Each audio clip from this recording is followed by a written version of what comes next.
हिंद साथियों, आप सभी का दिल से स्वागत है एक और महत्वपूर्ण जानकारी से भरपूर सत्र में।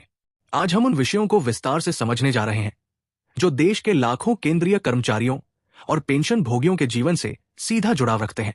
ये जानकारी सिर्फ आंकड़ों तक सीमित नहीं है, बल्कि आपके अधिकारों, आपकी मेहनत और उस न्याय की बात करती है जो आप वर्षों की सेवा के बाद उम्मीद करते हैं।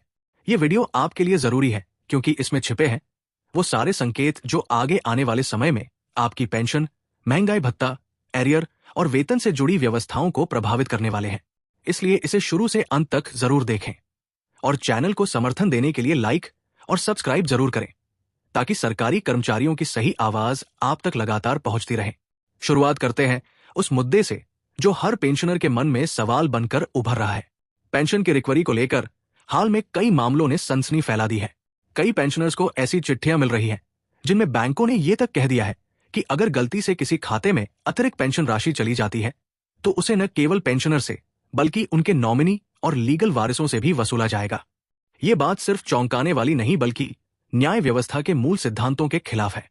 2015 के सुप्रीम कोर्ट के निर्णय स्टेट बैंक ऑफ पंजाब बनाम रफीक मसीह में स्पष्ट किया गया था कि यदि गलती बैंक की हो और पेंशनर ने कोई धोखाधड़ी न की हो तो ऐसी राशि की रिकवरी नहीं की जा सकती। इस ऐतिहासिक फैसले के बावजूद बैंकों द्वारा ऐसे पत्र भेजे जाना एक गंभीर चिंता का विषय है।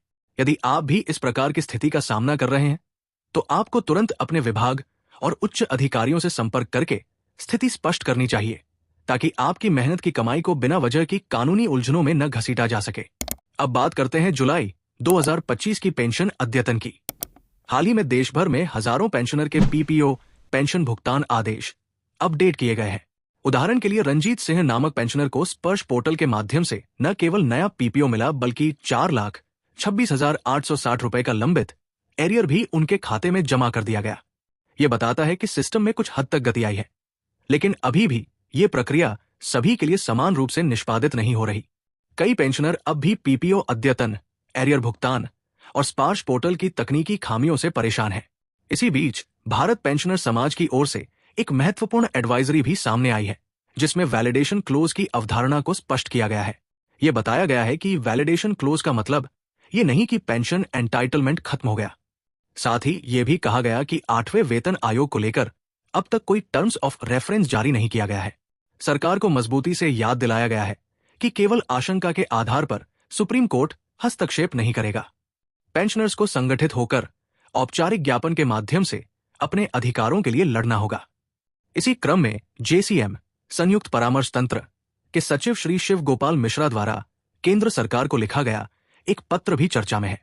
इसमें उन्होंने ये सवाल उठाया है कि जब एक पाई यानी उपभोक्ता मूल्य सूचकांक के आंकड़े हर 6 महीने में पहले ही आ जाते हैं तो फिर महंगाई भत्ते और राहत DAR का भुगतान 3 महीने की देरी से क्यों किया जाता है? क्या ये कोई तकनीकी खामी है या फिर ये जानबूझकर किया गया विलंब है ताकि सरकार उस राशि पर ब्याज का लाभ ले सके? ये एक बड़ा सवाल है क्योंकि लाखों पेंशनर्स इस देरी से प्रभावित होते हैं। आंकड़ों के अनुसार जून महीने का एक पाई जुलाई के पहले हफ्ते में ही उपलब्ध हो जाता है, फिर भी DAR का भुगतान अक्टूबर में किया जाता है।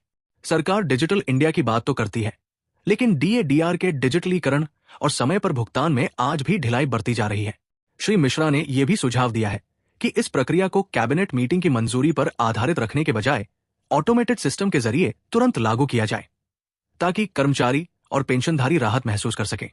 ये मांग न केवल न्यायोचित है बल्कि आवश्यक भी है क्योंकि कर्मचारियों और पेंशनधारियों की आय पर अनावश्यक देरी उनका हक छीनने जैसा है।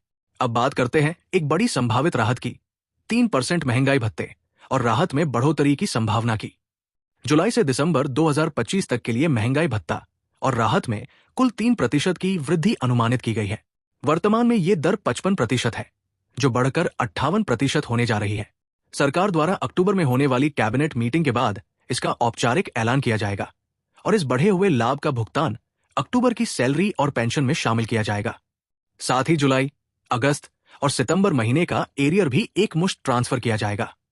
पिछली बार जनवरी 2025 में महंगाई भत्ता सिर्फ 2% बढ़ाया गया था, इसलिए इस बार की 3% की वृद्धि एक स्वागत योग्य राहत कही जा सकती है।